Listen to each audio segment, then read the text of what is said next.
What's up, everybody? I'm Damon, this is Dan, and we're just talking about virtual reality. Now, Dan, all my life, growing up as a gamer, I was promised that virtual reality was just around the corner. It was always just around the corner, about to change, to revolutionize the way we play video games. But only now, as a 38-year-old man, is it actually here, actually possible.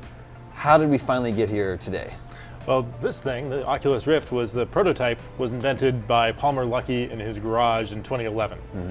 In 2012, John Carmack got a hold of it, and working with him on a message board, those two guys got together.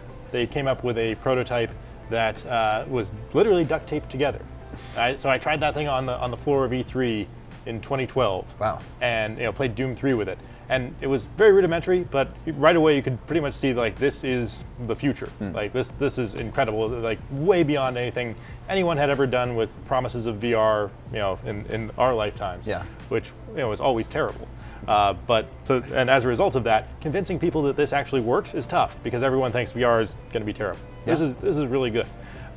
So then there was a 5-year journey from then to now. A bunch of prototypes out there. There was a Kickstarter to create the original version called the Developer Kit 1 or DK1. There was a second one of those called the DK2 that anyone could buy and tinker with. And as a result, there's software for it at launch. And now not only do we have this, we have the HTC Vive, and we have the PlayStation VR on the way, which created, sprung up out of nowhere. There's a very competitive market for virtual reality now, which is incredible. Sure. Let's not forget Oculus, along the way, was bought by Facebook. For $2 billion. Yeah. So apparently Facebook thought there was a future in this virtual reality business. And not just for gaming. Right, exactly. There's all kinds of social potential for it, all kinds of spectator sports potential. Like imagine being having VR cameras every 10 yards on a football field, and you can just effectively be on the side of the field every 10 yards. You can just jump from one to the other, see wherever the action is, and just do that from the comfort of your own home. There's all kinds of potential for things like that, concerts, you name it. And now here in the first half of 2016, virtual reality is here. It's actually launched. People have it in their homes. They're playing VR games right now as we speak. That's right. So this is the year. Oculus and Vive are rolling out now, and PlayStation VR will be out later in the year. In October, yes. Then what's next? If that's the first step, what's step 2?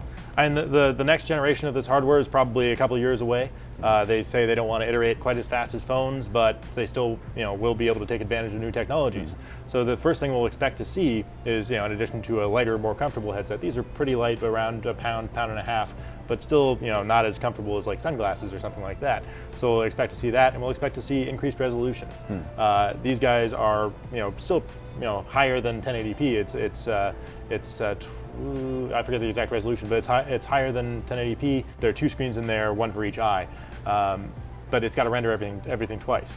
As a result, we get kind of a pixelated image in there. You don't really notice it when you're moving around, but when you're sitting still looking at something, you really notice what's called the screen door effect, which is the black lines that divide pixels, right? Interesting. So you see a bunch of little squares in there.